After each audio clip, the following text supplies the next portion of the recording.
Being 9 o'clock, we'll call the Houston County Board of Commissioners meeting to order and have the Pledge of Allegiance. Pledge allegiance to the flag of the United States of America and to the republic for which it stands, one nation, under God, indivisible, with liberty and justice for all. And with that, first order of business is the approval of the agenda. Any errors? I would like to add one item that I met with the regional director for extension, and they need board approval when they get a new person on there. And she thought Eric and I were going to put it on the agenda, and I thought she was going to do it. And if you don't want it, it can wait another week. But I gave everybody a copy of the person that is willing to serve in place of a person that's not going to be on. It's just a formality because they're in their bylaws, they want board approval. So I'd like to add that as an action item. That's fine. Everybody okay with that? Action item number 5. Number 5. Any other changes, errors, omissions? Otherwise, entertain a motion to approve the agenda. Second. Motion made and seconded to approve the agenda. Further discussion? Hearing none. All those in favor signify by saying aye. Aye. Those opposed, same sign. Motion carries. Next is the approval of the previous minute, that being the board meeting October 26th of 2021. Make a motion, we approve the minutes. I'll second it. Motion made and seconded to approve the minutes of October 26th. Further discussion? Hearing none. All those in favor signify by saying aye. Aye. Those opposed, same sign. Motion carries. Next item is public comment. Any public comment? I see the usual, so I assume that's coming up later. Nobody online. Apparently no public comment. We have an appointment at 9:30, but first we will have the COVID update from Public Health.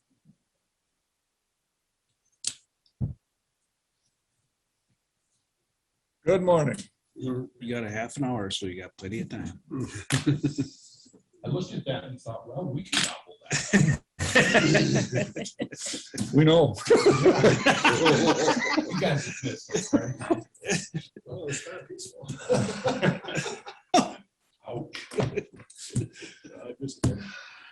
So we had mentioned some time back that we would come and update the board periodically on things with COVID. We felt it was about time we do that. There's some changes in vaccination and just different things we want to bring you up to speed on. So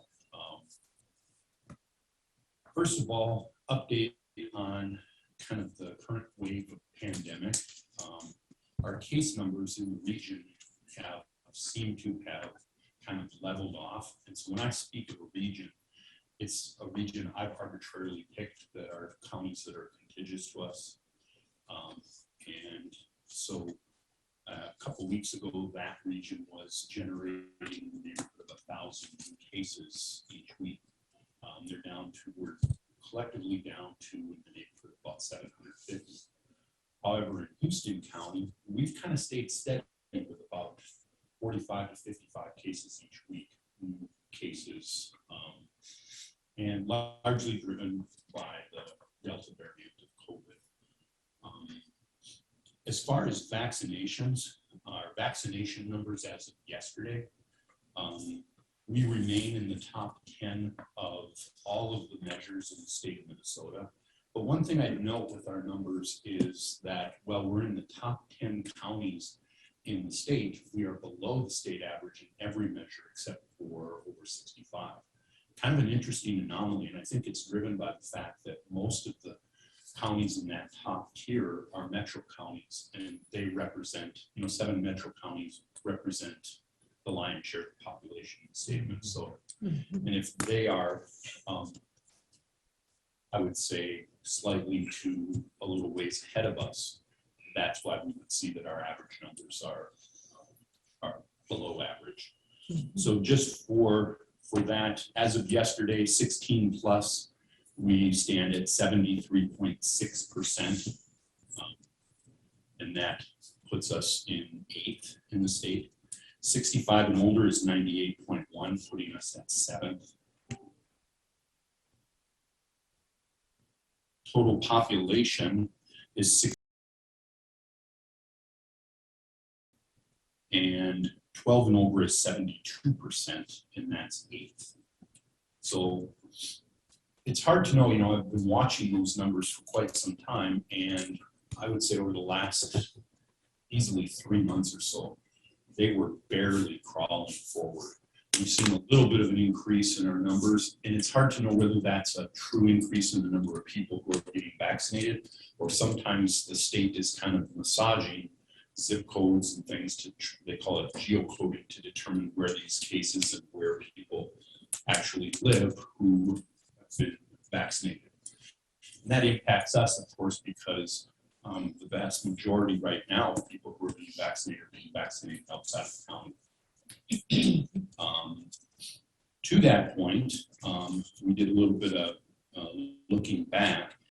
Washington County has administered over 5,500 doses of Moderna and Johnson.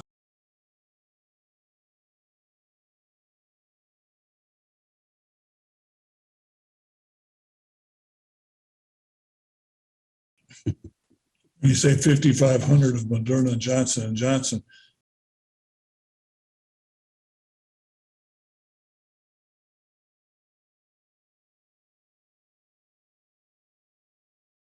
Two doses per one person. Correct. Okay. And I would say, I don't have the exact numbers, but the majority of those that we've administered are Moderna. Yeah. And as you know, we haven't done any Pfizer, due in large part to some of the storage considerations with it and other logistics. So one of the big things, did you want to add anything to that before we charge on? Who's next? Leads us to kind of the main thing we wanted to talk about, and that's our strategy, our vaccination strategy going forward. We are at this point not getting into the Moderna or Pfizer third dose or booster game. There's a reason for that. Largely it's due to the fact that those vaccines are readily available in a number of different places. When we got heavily into Moderna, that wasn't the case. Vaccinations were coming in a trickle, and we really felt it was important for local public health to play a critical role in that. Well, the primary healthcare system, pharmacies kind of were getting tooled up. So we're going to focus on vaccinating people who haven't been vaccinated yet. We currently are doing walk-in clinics, and we have seen a trickle of people who show up for Johnson & Johnson. We also are doing those in conjunction with flu shots. So we have a little bit of Johnson & Johnson on hand. As it goes away or we get rid of it, we'll continue to replenish our stock because we want to continue providing that opportunity. Now, one thing we've learned through the pandemic is that as soon as we kind of drive our stake and say, here's what we're doing, here's our strategy, the variables change. And so that's where we're at right now, given the circumstances that we see. We feel that our time and our effort is best spent on providing that opportunity for the one-shot Johnson & Johnson, and then referring people to their primary healthcare provider and to pharmacies. Also, as third shot and boosters are coming out, they're prioritized for people who are over 65 and have underlying conditions. And a lot of that is then driven by physicians who have that information for individuals based on their medical conditions. We have communicated this through our website, through our Facebook page, and anybody who received an appointment with us through the program called PrepMod, that gives us the ability to send a message to all of those people, as I mentioned, all the people we went back and looked at the number of doses we administered. So they've all received one or two. You received at least one email. At least one email. You might have gotten a choice to my clinic. So first dose. But they would have gotten information on where to find a booster or third dose should they be eligible. A big part of local public health is filling cracks where there isn't access to certain healthcare or certain services. And since we're not seeing that with the advent of third shots and boosters, we really feel that our efforts can be better spent in continuing with the Johnson & Johnson, working with flu shots and things like that, that are typically what our agency is involved in. Lastly, there's been lots of news and anticipation of the 5 to 11 age group, younger school age children being approved for a Pfizer vaccine. It's a lower dose version of the Pfizer vaccine, and that's anticipated to be approved for emergency use this week or next week. So we've been looking to that. State of Minnesota, local public health, a lot of organizations, certainly your primary healthcare providers, pharmacies have all been kind of thinking, so how are we going to be involved in that? At this point, we're not going to be getting into the Pfizer game for some of the same reasons we didn't get into the Pfizer game in the beginning. There are some changes to the storage requirements that make it a little easier, but unfortunately, they require you to get Pfizer in 100 dose blocks. And so then the storage does become an issue because they'd like you to get rid of those 100 shots within 1 to 2 weeks. We just don't practically think that we're going to go through 100 shots of Pfizer for 5 to 11 years. The other thing is logistically standing up a large-scale vaccine clinic for children is a very different endeavor than adults. The paperwork and different types of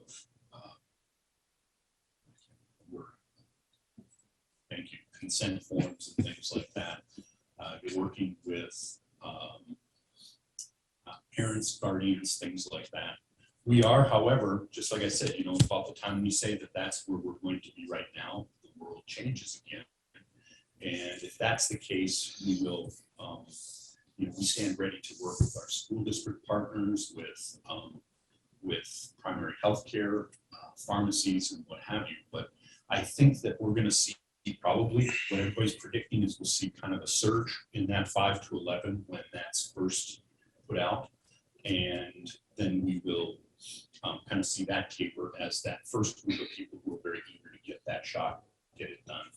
And then that will be available in a variety of different places as well. So if you want to add.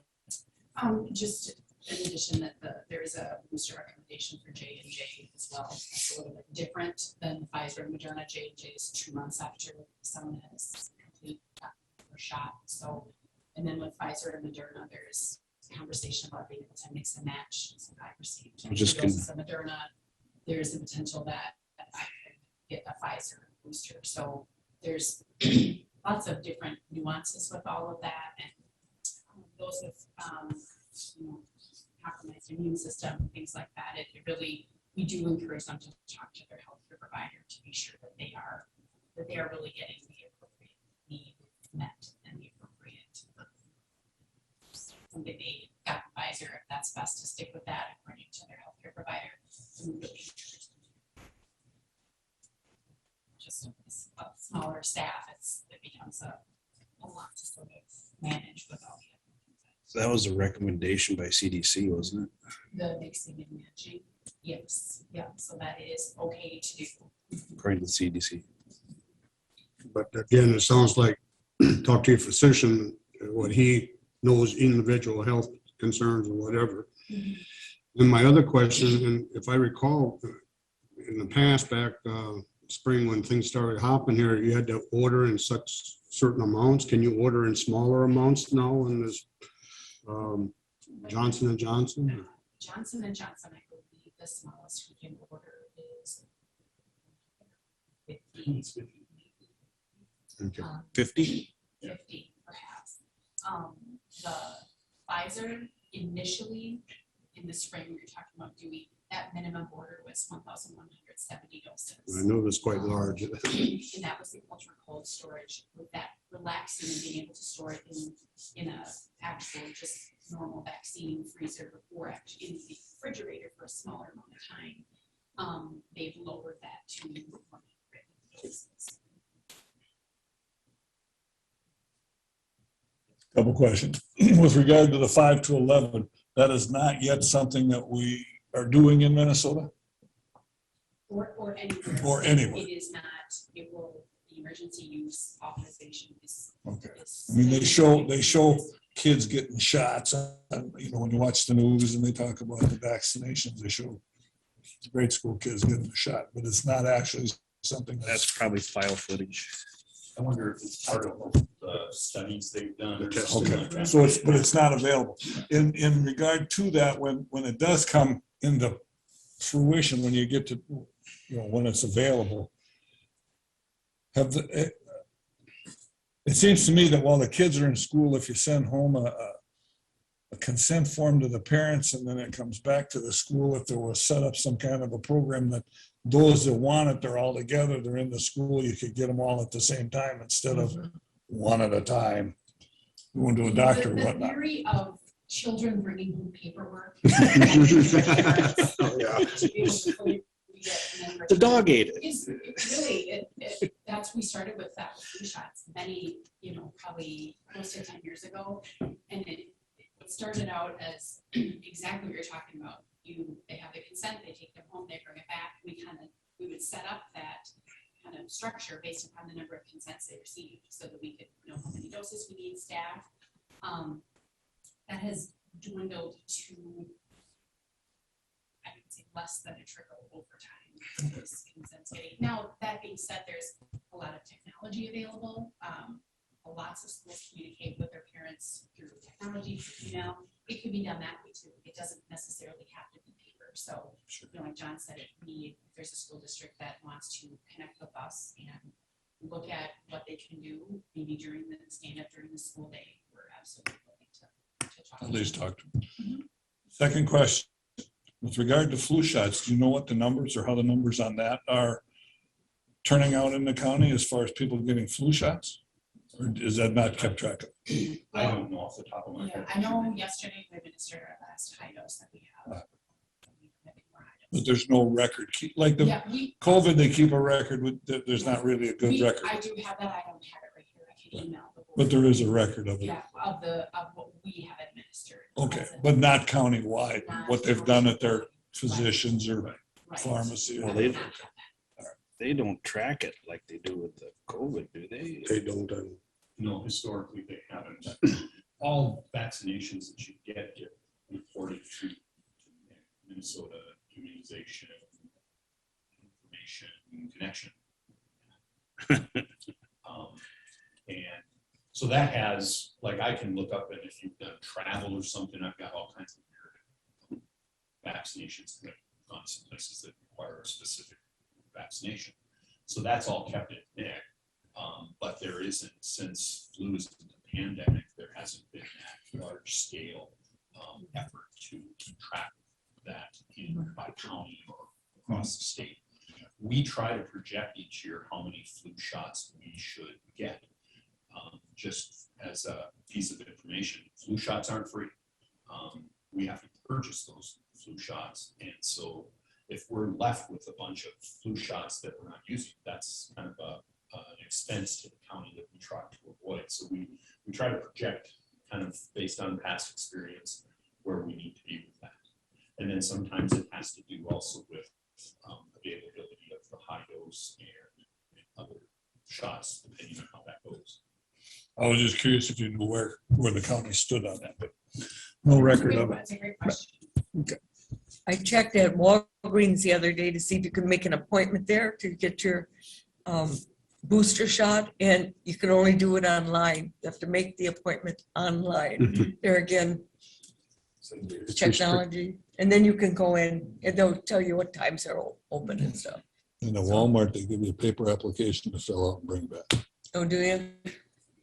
I'm sure you can do it online too, but when we were at the window. Well, here's your, fill this out first. Okay, no, they told me to do it online. I haven't done it yet. but- Mhm. And he said we could get it this early, so I went up there and paid for it to fill it out. Make an appointment. Yeah. At where? That's Sterling Town. Oh, okay. Let's see. I have a question. Not for me. Anybody else? No. No. Thank you. Thanks a lot. Have a Thank good you. day. Stay well. Yes. Since our appointment's not till 9:30, we can go through the consent agenda. Thank you, John. There are 3 items on the consent agenda. One is assigning Amy Gerke as a program coordinator, lead jailer dispatcher, B32, effective 11/3. Approve 23 hours overtime pay and street time rate for Chief Deputy Sheriff Swedberg for the emergency management duties he performed in response to the board declared emergency on August 24th of 21.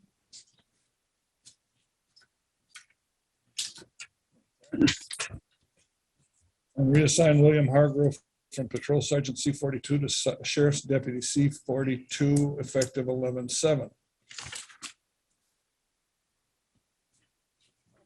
To approve the consent.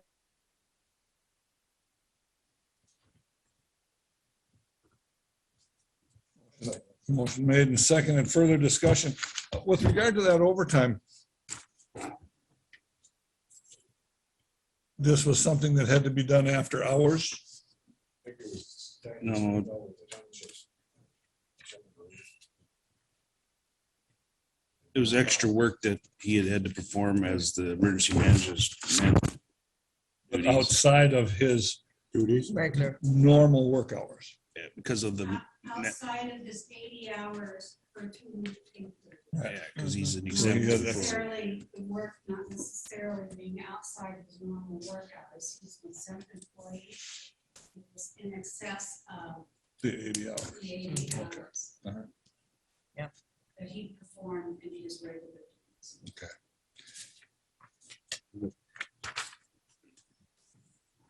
So is this something that's reimbursable from From the state. the state? But, I don't know, used to do that, you could put administration fees in on the application. I don't know if they still can. I don't know if this is a reimbursable item or not, whether it's from the state or in some circumstances, the federal government. Right. I don't know if this was a reimbursable event. Is this a FEMA type thing, Brian? No, it's No. state. This is not a FEMA event, this is a state disaster event, Okay. and I don't know offhand if it's reimbursable. Well, I guess we can investigate to see if it is and go from there. I think it was FEMA, then it is, but I don't know about state. I think Okay. FEMA, you can have that, I think so. It's true. Brian, I don't know if this is correct, but it's my understanding that it is not something that is reimbursable until we actually have spent the funds. So the payments go out, then we'll find out later whether we were entitled to reimbursement for those expenditures for overtimes for the exempt employees. Okay. Any other questions? Hearing none. All those in favor signify by saying aye. Aye. Those opposed, same sign. Motion carries. So, I mean, I think we should just go into closed session. yeah. We'll go into closed session, Donna or Allison. So we are scheduled. Motion to do that. to go Yeah, into I closed make a session. motion, we go into closed session, Second.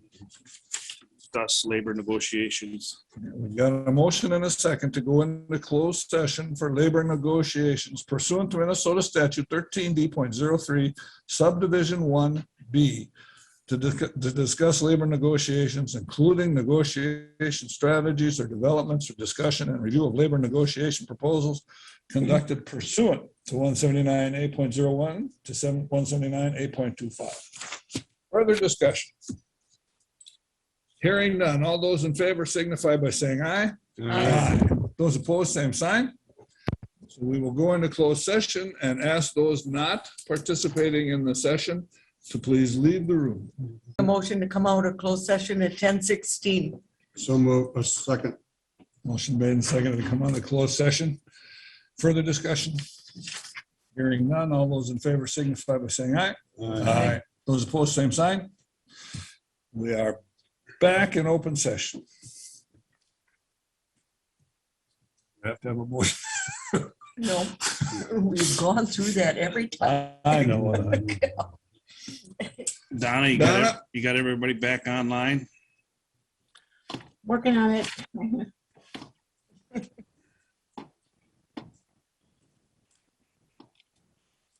Well, Brian, you probably could come right to the front here Yep. after Jess gives her summary, or she, Next time the butcher walks.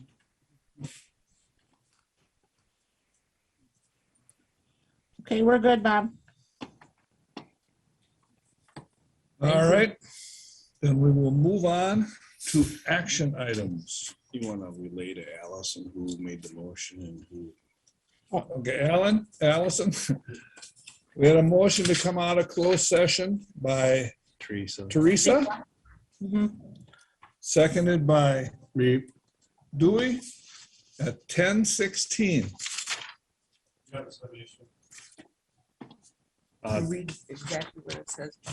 We just continued labor negotiations for 22, 23, discussed our options and general negotiation. So the first action item is consider approving the grant agreement and resolution 21-53, authorization to execute Minnesota Department of Transportation Airport Maintenance and Operation Grant Contract. Yeah, so this is something we come to the board every other year for a grant. So when we do the plowing and any type of maintenance off the airport, we get reimbursed 75% by the state. Dollar amount varies a little bit, generally goes up a little bit over time. This next grant cycle actually started back on July 1st of 2021. So we're 3 months into the grant cycle. We finally got the documentation here to approve the agreement. So this will be 75% reimbursement up to $28,480 per year for each fiscal year 22 and 23.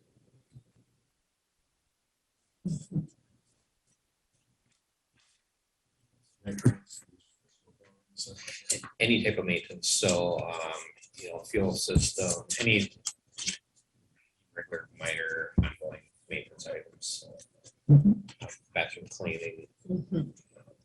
phone lines. This is the grant we've got.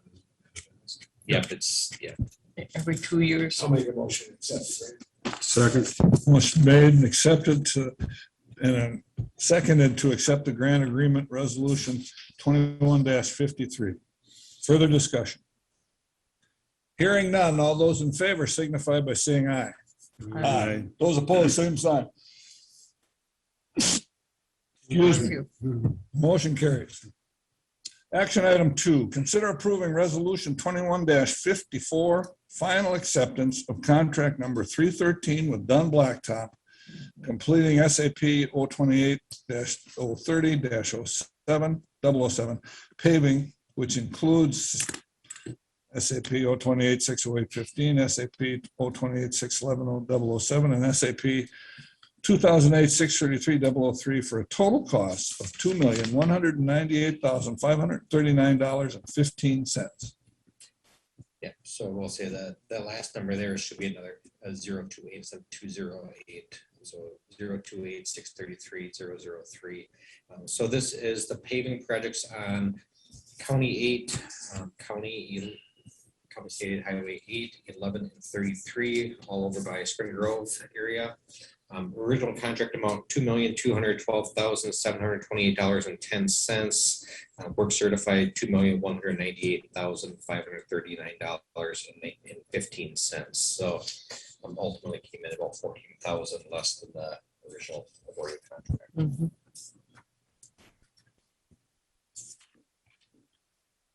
The work is all completed and ready to go for when? Yep. Move to consider that resolution. That's like, Motion made and seconded to approve Resolution 21-54 and final acceptance of contract 313 with Dunn Blacktop. Further discussion? Hearing none. All those in favor signify by saying aye. Aye. Those opposed, same sign. Motion carries. Amelia isn't in here right now, so we'll move to item 4, consider approving quote for oil dispensing. So last week when I was in here, we discussed the oil dispensing equipment over at the new highway facility. We went back after the meeting and tried to see what we have for options for leasing equipment instead of purchasing. Actually, we were thinking that we could maybe lease the oil storage containers. And might need to buy the dispensing equipment. What we were informed of is that we don't purchase enough fluids for them to lease the equipment to us, and we're told that if we want to have a distribution system like this. So you're looking at what we talked about last week of the purchasing from Severson Oil. Yep, so that'll be a total of $10,425.14 unless there's another option you want me to pursue. so we go that option with that by the, No, then we'd own everything, we can go with whoever we want for purchase, we can change it out every time we want. I don't have the actual gallons.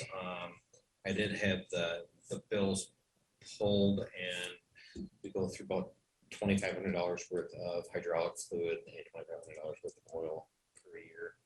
I don't know what that equates to what are we using as of now? for systems. Dispenser. Yep, so we pull a lot of 50-gallon containers around from one location to another. So You don't have a bulk system now? we don't have a system now. No. You don't have bulk, So you don't have a we gravity We system? do have some tanks we can go and, just drop it down into containers, but we don't have anything that's gonna bring it to our actual mechanic bay area. Well, I was gonna discuss this with you, Brian, because I just had a couple phone calls with Dave there at Severson, but I didn't know it was gonna be on the agenda today, so I haven't had a chance to talk to you about this, but I talked to Dave Evenson from Severson Oil, and he said that the system that you're asking for is a system that a lot of commercial users don't use, but there are some things in this list here of original list that would be beneficial to you, and it would be, like the tote system. You're going to need that. You're going to need the portable oil dispenser where you can move around in the shop. A lot of the expense you're going to have is the piping and stuff, and the air operated. I mean, what you're asking for is would be really nice, but the fact that we only use 135 gallons this is what his figures were of 1540 engine oil. It sounds a little light to me, but I asked him to come up with what we could use that would be practical for us, and he marked out the list here of what the tote system, that's definitely a plus, because buying in bulk, we could save $2 a gallon on our DEF fluid for the DEF system, so. And what he's marked out here, it comes to like $6,032 of what you could use versus the $10,000 worth the fancy, no, I don't mean to say fancy, but with the air operated hose system with the piping and everything. I got the impression that what we were asking for was the top of the line system versus what we could really use and justify. So, I wanted to talk to you about this before, but Yep, that's why I tried to connect with you earlier, or late last week and stuff. And we can table it again. We can sit down. You, Shane, and myself want to sit down. Chris will talk about it some more. well, I could forward this to you. That he just emailed this to me a little while ago. Yeah, I haven't seen that at all. So Yeah. Well, we can't keep tabling it too long because we're gonna be done here shortly. Yeah. Well, I'm just looking at. Well, I agree I mean, with you. we went with the fuel system that they wanted, which was over $22,000 what we originally budgeted for. So, I mean, we got to find some places where we can. Question with regard to this. This isn't built into the walls or anything. This is something that can be added at any time. I mean, they get done with the building, we can. Well, move in. what he said, if you'd start out with this, it's not saying down the line you couldn't add on to the rest of it I guess at a it's- future date budgeted in or whatever. But this is what you really should start out with. The portable system would be nice because your oil storage is a little bit of ways off. So, and the portable system would be nice to have. And I think that was $2,200, I believe. Yeah, that was the highest price thing, which was was something that you really need. But yeah, eventually down the road, you could, upgrade it if you wanted to, but this is the basic. So let's do this. Let's let the committee of Greg and Eric meet with Brian, and what you agree upon is whatever makes sense up to the max of 10,000 or whatever that dollar amount is. So you meet with Brian, you guys got the authorization to order whatever you deem is acceptable for the current project. So you're giving us a blanket? Up to the Up to. 10,000. Not a blanket. Well, then if it's Well, gonna be what's the that, blanket? then they're just gonna get the whole thing. No, Well, no. no, it's gonna be up to you that, you've been involved with this project, you know what's going on. You talked to Brian, you know what the provider said was sensible. Mhm. If that's $6,000, then agree to the 6,000, and in the future, we can do the rest, That's if it fine. makes sense. That's fine. I just said, you said 130 gallons approximately of 1540. You do more than 10, 12 oil changes a year, don't you? We gotta have 10, 12 trucks and they take. Unless you're buying oil from somebody else too. That's what he had on record. Yeah.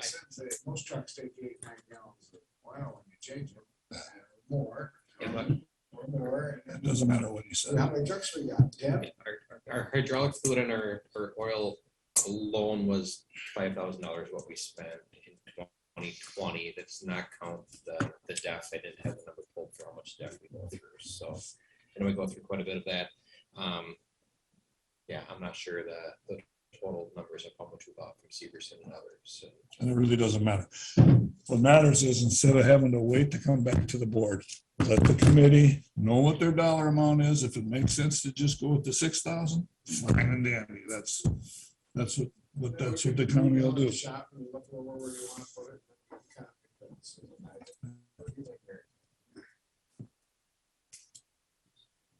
That's fine. So we're gonna ask for an up to figure. yeah, the original cost was $10,425, $10,425.14. So that's- No, this wasn't any line in the budget for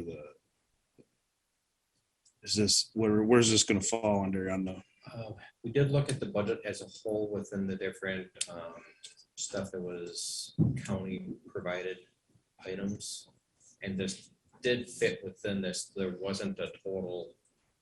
so it'd be basically taken off contingency or? What's contingency they had?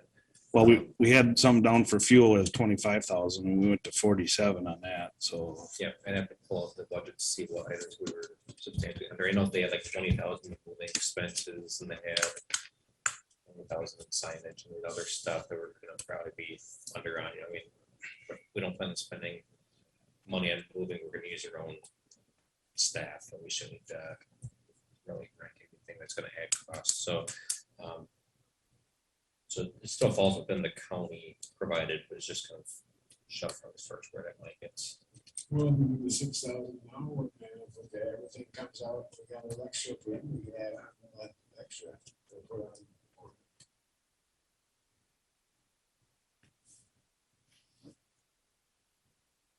If you're not comfortable with that, Eric. we Well, can- no, that's, you can talk to them that's and come back fine. to the Let's, board. let's just have an up to the 10,000 and we can have a discussion and talk about it and meet on it and go from there. That's fine. I think we're just trying to expedite to getting the things ordered and Get going on. get going. So with the information I've heard here, I move to authorize purchasing of the oil dispensing with a maximum of 10,475.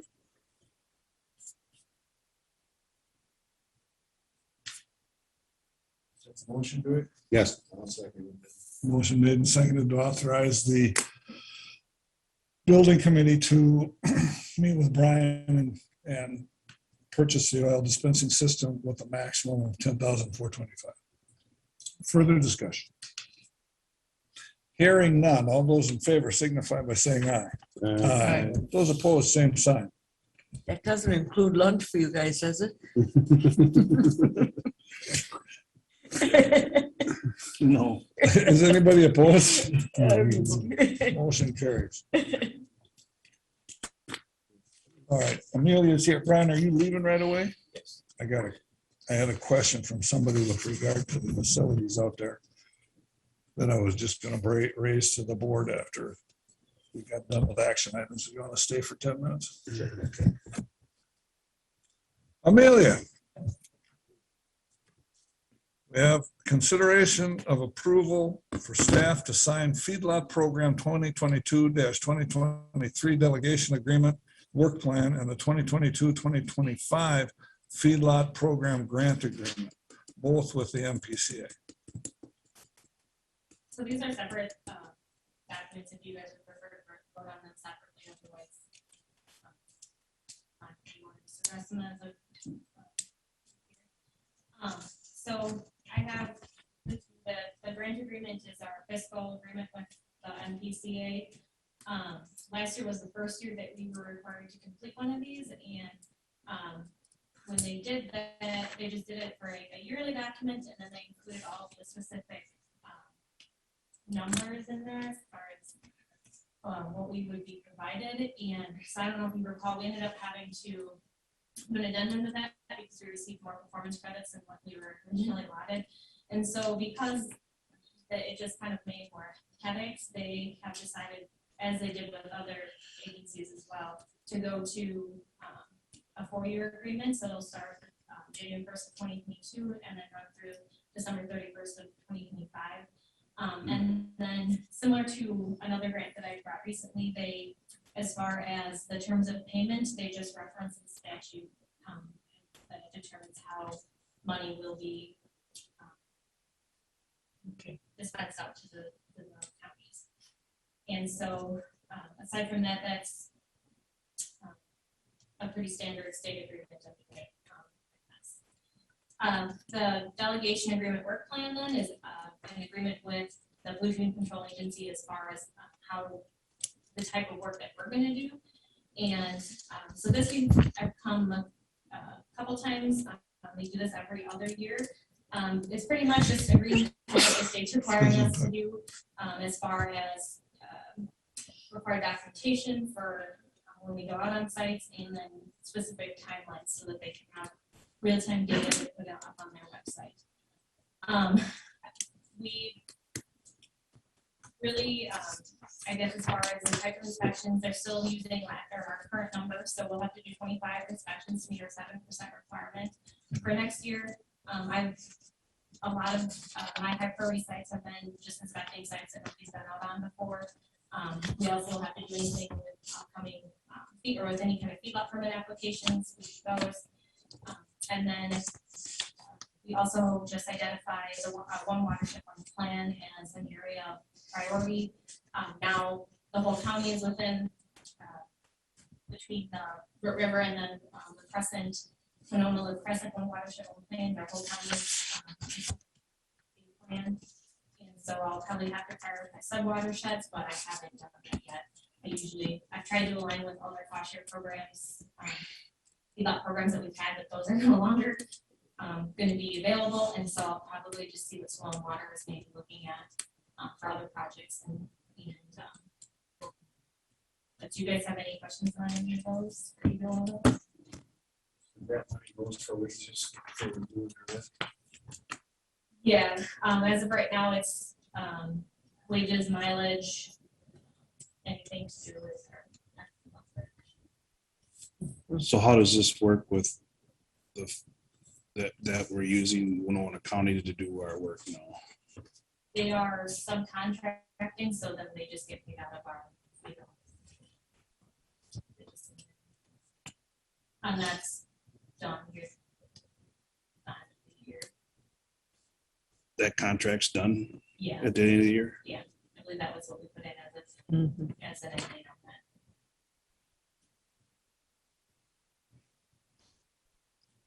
Well, I'll make a motion to pursue the grants.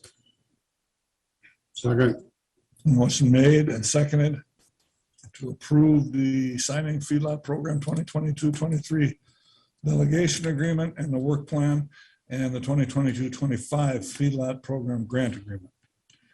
Further discussion? I just want to point out here, under the Minnesota rules and the statutes, subdivision 6, there's an allowance for a withdrawal by county from review process. I know it's always been said, because I've been pursuing having soil water do our feedlot inspections and sewer inspections.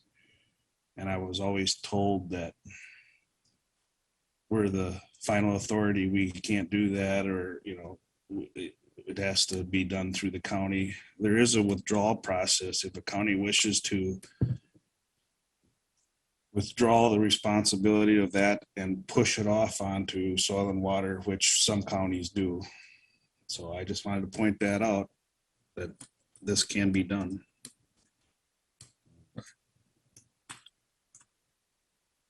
Is there a withdrawal clause from this 2022-2025 grant that should something change that we can withdraw from the grant?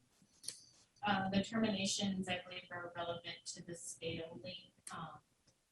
In discussion with Tess on this, I guess she said generally they work with us on.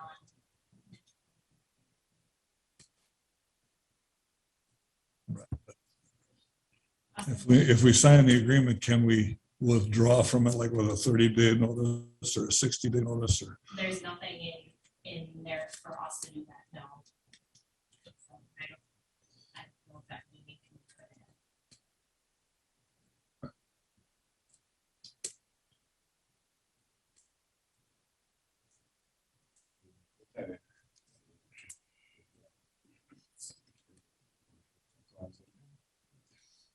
when's the signature required by on this? I just believe by the end of the year. Okay. But I don't know, I think what you're referencing is a withdrawal as far as, or are you talking that we could undelegate? Undelegate.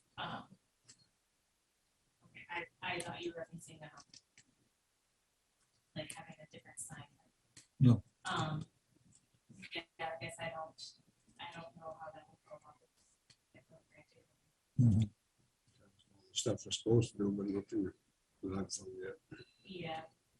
It just says withdrawal by county from review process. A delegated county no longer wishing to have delegation authority shall submit a resolution to the commissioner. This is the MPCA commissioner stating its reasons for withdrawal and an effective date with withdrawal. Okay. So you'd say we would withdraw the county, but then they would delegate the soil and water. Correct. I don't know. I think we have, as a county, have to be the fiscal, at least the fiscal agent, and we have to have somebody here that will sign permits. If we're getting the grant. If we withdraw from the grant, then the state will assign, if it's the soil and water, whoever it is, the state would assign them. The state will do the work then. I And don't- they get the It grant. wouldn't be us. Yeah, and I That's don't all. believe they designate the soil and water to that. I think they. I don't think they find a subcontractor in this section. But you said that there are some places that the soil. and Some water counties, the soil and water doesn't get Yeah. but Is what that they're doing- designated by the county or by the state? designated by the county. Okay, Yeah, so it's still our agreement. We just delegate soil and water to do it. Correct. Okay, okay. I thought you meant that the state does. We're out of the picture altogether. We're not out of the picture. Well, but I was kept being told, I hate to rehash history, but that we couldn't do this. Well, we can do this. We can assign it to soil and water, but we're still the responsible party For the grant. for the grant. yeah, there's still certain portions of it that county has to be involved. Okay. Do a resolution. To get out of it altogether. Then the state would do it, not anybody down here. Okay. So we've got a motion and a second on this. Any other discussion as far as opinions on that? Hearing none. All those in favor signify by saying aye. Aye. Aye. Those opposed, same sign. Just lack of clarification. No, motion carries 4-1. Next item of this, thank you, Amelia. Next item of business is the extension application for, what's this person gonna do? Take place of somebody on the extension committee Okay. that has left the board or his term was up, or I'm not sure, one of the two. Anyway, this person was applied, but it requires board approval to be on the extension committee. And this person, I gave you each a copy of it. The part in yellow is how she answered the questions. Our extension, regional extension lady sent this to Eric and I thought she was gonna put it on the agenda. And I saw her yesterday and she asked if we looked at it and brought it to the board. So I told her I would bring it today. If there was a problem with approving it, we would table it till next week. But would like to make a motion to name Bonnie Geisler, Caledonia, to be on the County Extension Committee. Motion made and seconded to accept Bonnie Geisler as a new member of the County Extension Committee. Further discussion. Hearing none, all those in favor signify by saying aye. Aye. Those opposed, same sign. Motion carries. So we're now moving on to board updates and commissioner reports. Well, Brian is here. I'll just ask the question. I was asked by somebody on the sheriff's posse with regard to the building out there by the county shop, that one that was put up for sheriff storage, and they keep the Impound shed. impound shed, and they keep the old ambulance that they have the Drone. drone in. That's what it is. It's not a dude. But they wanted to know about extending electrical service to that building so that they could plug in the truck. And so it would be ready to start and whatnot. I don't know what the ability of that would be, if that's a feasibility, because then it'd have to run through from the new building down there, or do we put a whole new service in that building? Going down. Somewhat difficult, this much what they can afford it, but everything's been done. It's a long now. distance. There is a light pole that's down near the end of East. Might as well. I can't see it, that's. Yep, so connecting into the new building might be a little bit difficult now that, they can bore it underneath the pavement and stuff, but I'm not sure as far as, a good way to route that electric down. So it's possible to go down that way. Might be more cost effective to connect into, there's I believe a light pole at the end of East South Street. But that would be a new meter, new service. So depending on what that service rate is with that installation versus tying into the existing building, I think either's possible. And I definitely won't disagree as far as, having electric in that building is a good thing. They can go in there at night, turn the light switch on. Mhm. Lights in there currently, there is no electric in that building, there's no power, so. How about like the city, they got power coming down there to the Eastwood House. Once. Is there a way we can hook on there? With that building, it could be a lot cheaper. And that's what I'm thinking, that's probably the most cost effective way, is just talking to the city and finding out from them what the. They got buildings that are not very far away from them. They just line over to that building or something, instead of coming from all the way over there. I think the separate service would be a more feasible and economical way of doing it. But their own meter right in the building, so they know how much electricity they're using. It was just a question that I was asked. We don't have to make a decision, but could you check and see how much it would cost to run that, whether it's overhead from that pole down to the building and then a service, or vary it? Yep, I can do that. Did he happen to mention about the possibility of adding on to that shed? He, Yeah. he had said something about that, but I said, well, let's. Okay. Yeah, and for that shed, as far as size, it's one thing to think about as far as how that service comes into it. But that building really should be expanded either to the north or the south, either direction, fairly easily. if you Yep. wanted to do that. Yep. So, If you wanted to add on another 20 feet or something, it wouldn't be a problem. Does that come out of the sheriff budget then? Should. Should. I would think. Even the electricity would? Mhm. Yep, okay. Yeah, sounds okay to me. We It can spend was his just a money. question that was raised, and I said I'd bring it up, so, Okay. Okay. thank you. Yeah, sure.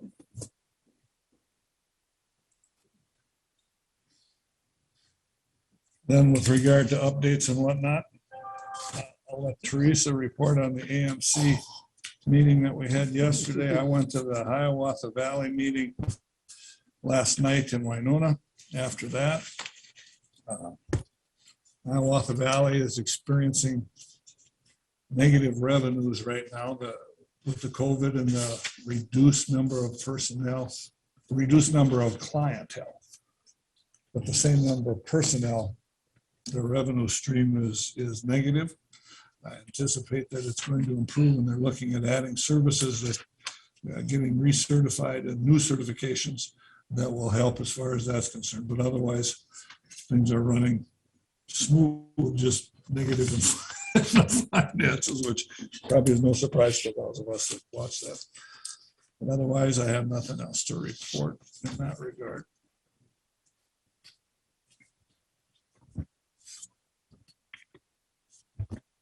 Who else wants to go?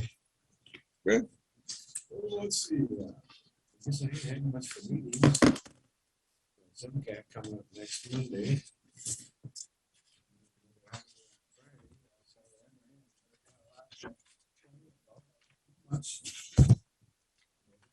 District 9, so I guess I can't tell you about that. Okay. About that. Teresa, Well, besides negotiation meetings, and we do have a meeting tomorrow with the city of La Crescent and Donna's office of concerning discussion on redistricting and the procedures for that. So I'll report on that next week, or do we will.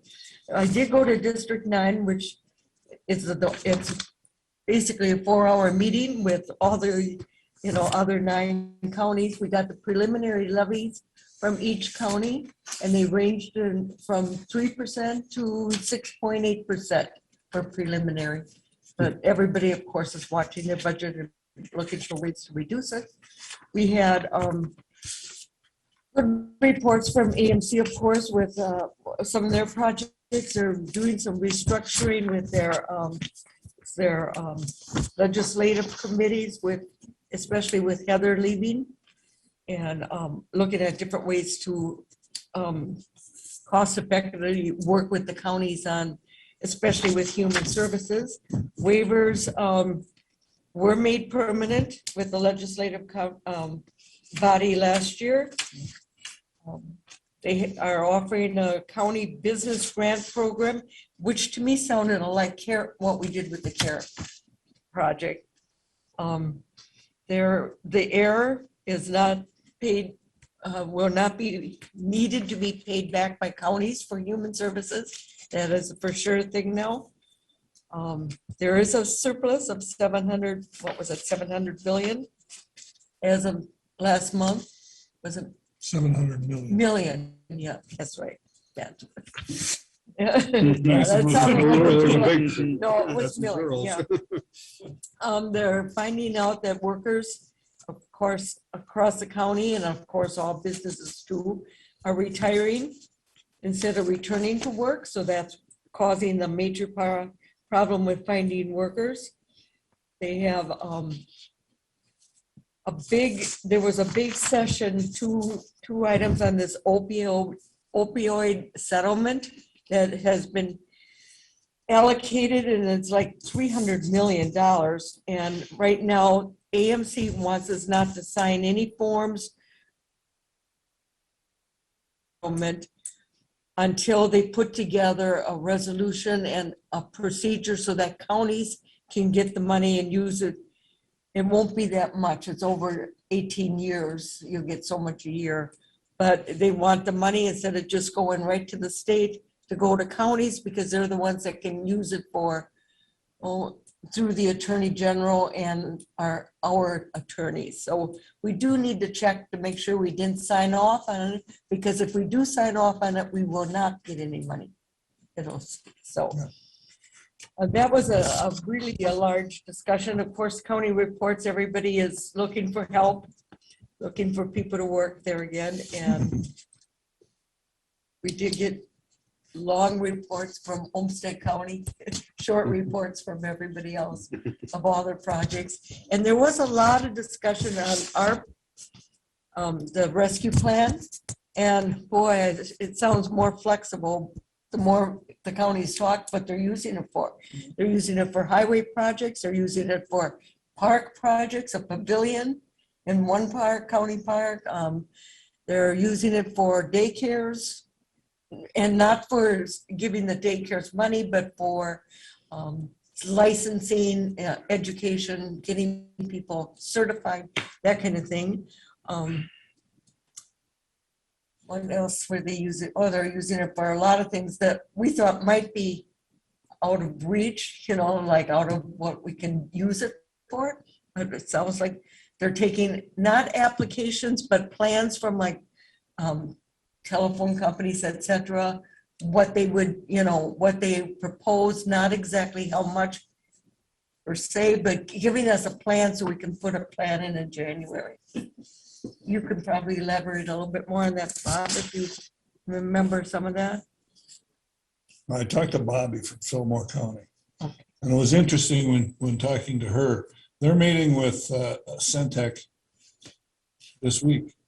And Centec has a project in Fillmore County, but she said that when they were talking to a Centec, that they also have a project for Brownsville to Caledonia. that Well, they needs- talked about that. I when know we it, met. that needs funding, but I said, they haven't talked to us about that. Yeah, they Well, did. it's damn funny, and it's already in the process. They got, some people are getting it in Freeburg right now, All right, so it's in process. so it's in works, but not that they want money from us then. No, Okay. I was at their town board meeting, and they said that, Stec's coming in and putting the fiber. Money key back in the sticks, he's getting it, I mean, it's unbelievable, and I don't know, nobody's asking for money, they're just doing it. Well, Fillmore County, like you said, is asking people to put in an application or not a formal application, but a plan for us to consider using our money for it. So I think we need to do that for whoever's looking for money. Well, I'm not saying we're gonna get it, but I think we've got other sources that we should go first. Yeah. And if they're so hell-bent on getting help, how come they didn't ask us coming through Freeburg? I mean, that's right through our. county. If it's funded from another source, they don't have to ask. You're right. I know. That's fine. If they want to do that, you could argue. I'm glad they're getting. When we met with Spring Grove and the Centec there a while back, they mentioned that project. And that was one of our meetings to talk about what we could use the money for. Mhm. So, But they haven't come back and asked for well, it. no, but they did kind of say that it would be appreciated, but we never came up, Yeah. with a plan to offer. But, Well, that's what we need is we need some plans. They need to come back to us with a plan and a proposal. If we do a broadband project, we would want to create a form where they would then apply to us for the project. Yep. And you would definitely have to put it out in order to be fair, because of the large dollar amount that it would be. You would need, anyone would be able to fill out the form and submit a proposal that way. I would not recommend getting just a proposal from a few selected, no, I just, because ultimately to do it right, you would need to have them apply to a program that we created. we as a board would have to. We as a board would have to just approve a application process Right. and work with that. Mm-hmm. Yeah. I'm gonna bring up one more thing on that opioid. It's based on three things: the number of pills dispensed in your county, the number of deaths in your county, and the number of addictions. So we might not get a lot might in not get a whole Houston, lot. in Houston County. But there again, that's what it's based on. Anyway, that's all I had. Some of that's private information, you think, wouldn't it? I mean, like when you get into these addiction things, how do we know how many we had? It's a record of number of pills, number of deaths attributed, and a number of people, but no names. It's just, Mhm. Those are first. Yeah, but if they buy them in lacrosse, how do we know they're not using lacrescent? that's why we'd be out, because it's not sold in Houston County. See, so. So Anyway, it's skewed on a border county. It was just a up to my head. I Of course, know. we know. Mhm. But over 18 years, it isn't going to be. I That mean, much they money. talked about Fillmore County and just as an example, and it was like $16,000 a year or something like that. It was, I mean, it's nothing to sneeze at, but it's not an earth-shaking amount. Eric, what do you got for us? I don't have a whole lot, just been having a lot of labor meetings too, like Teresa said. So there's one thing I wanted to discuss further too, is the Celco, and try to get a clear understanding of it on the Celco budget.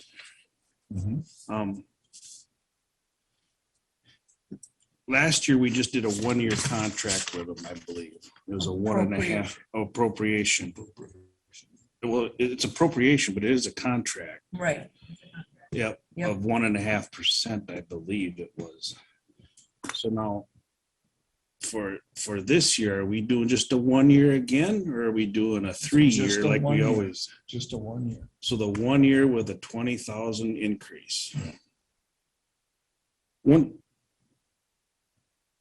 for the sake of discussion, wouldn't it be better to do a 20,000 for a 3-year contract and spread that out? Because $20,000 increase on a $160,000 budget, that's a pretty big jump for 1 year. Wouldn't it make more sense to try to spread that out 3 years? Their request initially was $40,000 Yeah. because of wages and program increasing, program increases in wages and whatnot. Told them that I'd have to talk to the townships and see what they had to say. I asked for a township meeting and so we had one up at Elsie's with the directors and the town board members that came. They did not agree with the 40,000, but they said the library services that are provided are good and that they would agree to a $20,000 increase spread out over the county for the 1-year contract. So that's why I put it in the budget. Okay. But really, the townships have no real say here in it because this isn't a levy No, line item budget for them. This is the county appropriation. So, because earlier it was said that this would be a budget item for the townships to add to their levy, but it's not going to be that way. So I feel that, it'd be better if we would do the 20,000 over 3 year, have a 3-year contract agreement with them. I know they probably won't like that, but I don't know. We I haven't know had a they won't discussion like with that. I them. mean, they bring all their numbers and how under supported they are by the county versus what the cities are paying. And they want to bring the counties up and catch up to us. They've got the increase in wages and programs. Big presentation as far as all of that is concerned. All I did was talk to the townships and say, this falls on the townships. It's not a levy by the townships, but it falls on the townships and Brownsville and Heights. And the $20,000 would be an increase in their 160 to 180. When I talked to Selco, they said they appreciate what they can get. And if it's 20 is all that they can get, to help them with So their they, budget. they agreed with that then, or, I mean, there hasn't been any, we only had one meeting with them where they proposed the 40,000. So did they, have you had some schedule? Have not had another meeting with them. I told them I would try and put it into the budget at the 20,000 as after the agreement conversation with the townships. So we don't have a contract with them with the 20,000 per se. I just said that's what we would try and arrange. So next year they can come back and ask for the 20. Then ask for whatever they want. But that's just a question of what's agreed to. Brownsville and Heights were represented. Steve was there. And so it hasn't gone to a referendum or anything in that regard. Just talked to the representatives of the various townships that were there and the city clerk for the two small cities. This would be handled through the appropriation process Yes. at the end of the year, correct, Mhm. Carol? We do the.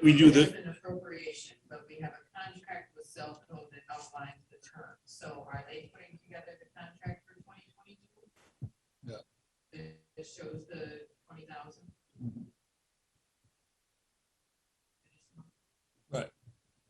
They are. Well, they give us the contract and we sign the contract. We don't make the contract.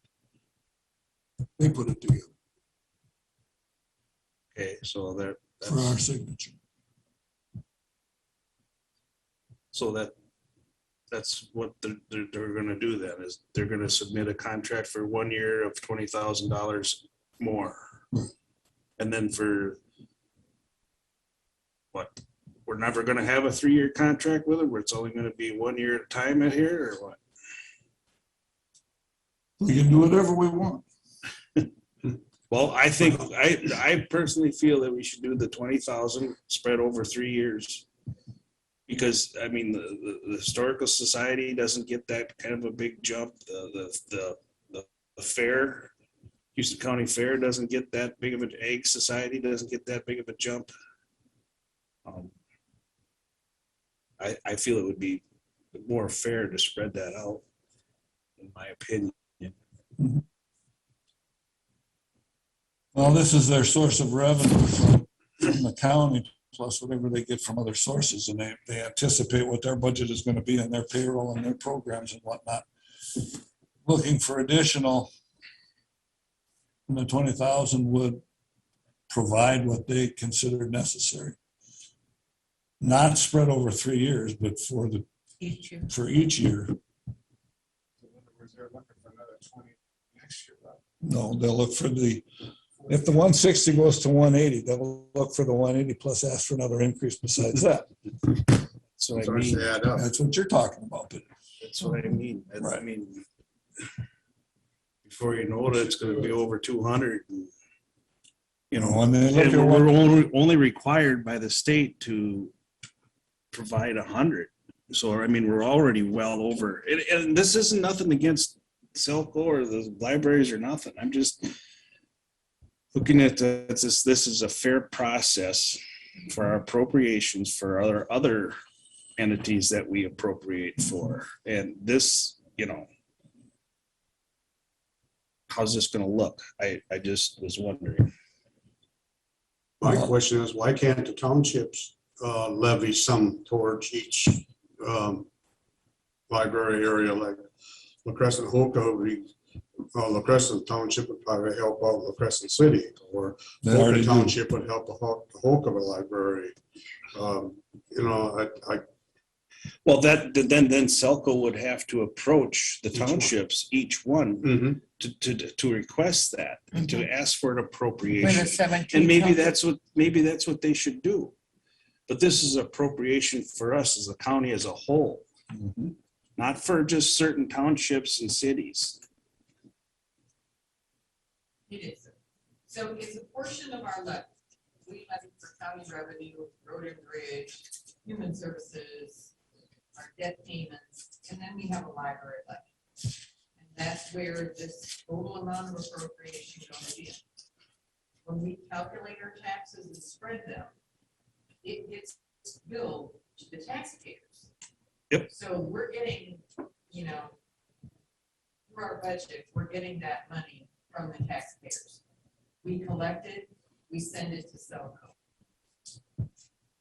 So it's not like the townships really levy for it, or, you know, when they give the opinion that, yes, we agree to this 20,000, they're giving their representation of the taxpayers in their district who are going to be billed this amount.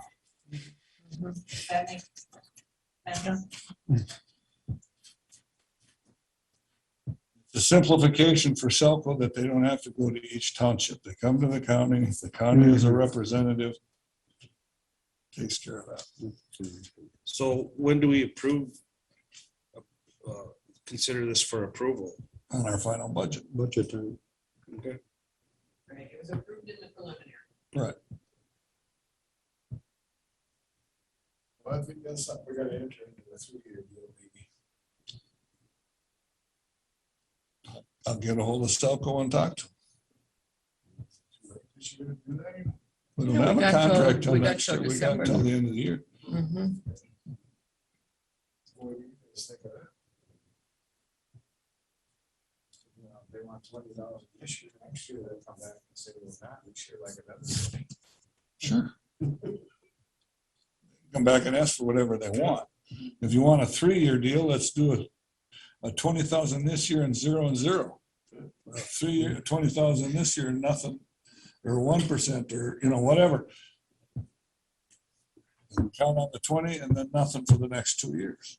It would just seem more fair to me to have it spread out 3 years. And it would be more you know, easier to accept as far as a percentage increase. Because a 20,000 on $166,000 budget is a pretty big percentage increase in 1 year.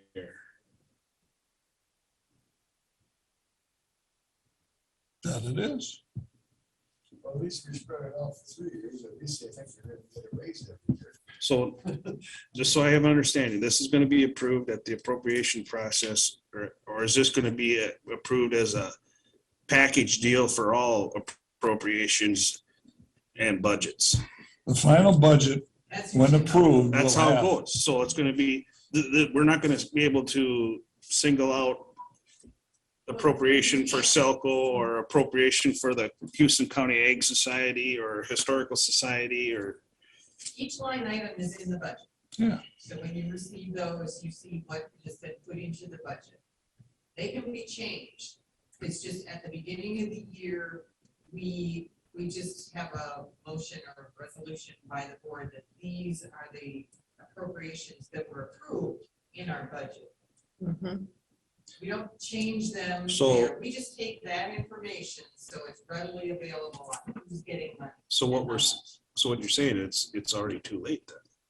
No, In the preliminary budget, these amounts are there. All right, Final It's not budget the final. is not. okay, all right. preliminary is not to exceed, but we can go down. The budget can do whatever, it's the levy that can't change. Right. But I included when I put the budget together, when we were putting the numbers together, the full 20,000 in the 2022 budget is an increase.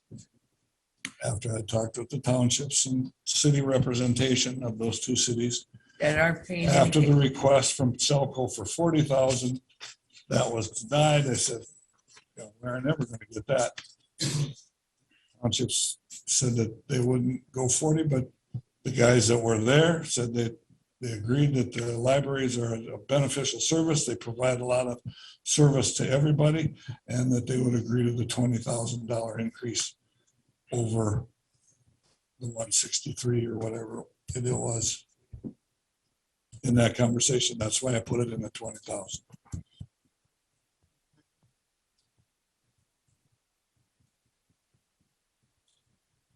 So it's food for thought as far as that's concerned. Mhm.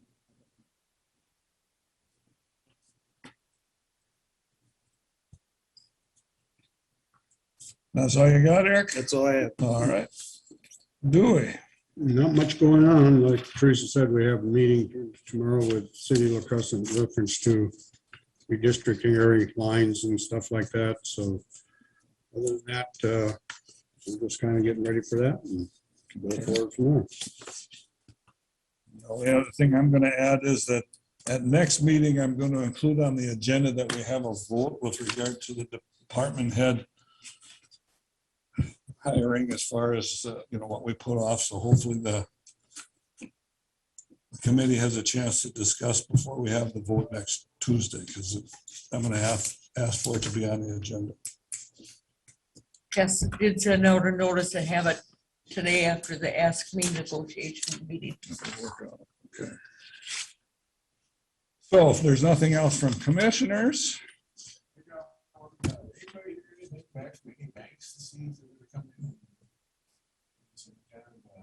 I know Eitzon's putting together numbers.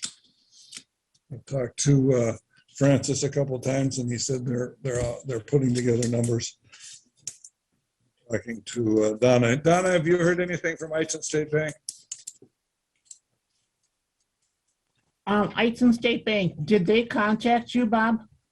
I talked to Francis a couple of times. He said they were gonna put together a package to give to you. Okay, the last I heard from Nathan, he had talked about their auditors, that he didn't think that, he thought it'd be a little too much for them to handle with all of our money. So he was gonna talk to you about it. That was about a week and a half ago. And I talked to Francis and he said that they were working on it, but nobody's talked to me about it otherwise. Okay, I understood by Nathan, they were going to, they were not going to offer any package or come to before the board, but he was going to talk to you about it. So maybe they aren't communicating or something, but you might want to talk to I'll Nathan. stop at the bank. Okay, thanks, Bob. But talking to me doesn't mean diddly. I mean, they gotta talk to the board. Right, he was going to just mention something to you about it, but Okay. that's what he last told me. So, Whatever they wanna do is I'll talk to them. yeah, okay. And Bank of the West, have you heard anything from Bank of the West? I have I've not not yet. had anything from them. Okay, I'll stop and talk to him too. okay. Bank of the West was the big one we needed to compare to merchants, right? Yeah. If they're gonna even change anything, I mean, this is what we've always done all of a sudden. Okay. I'll talk to both to get them Okay. going.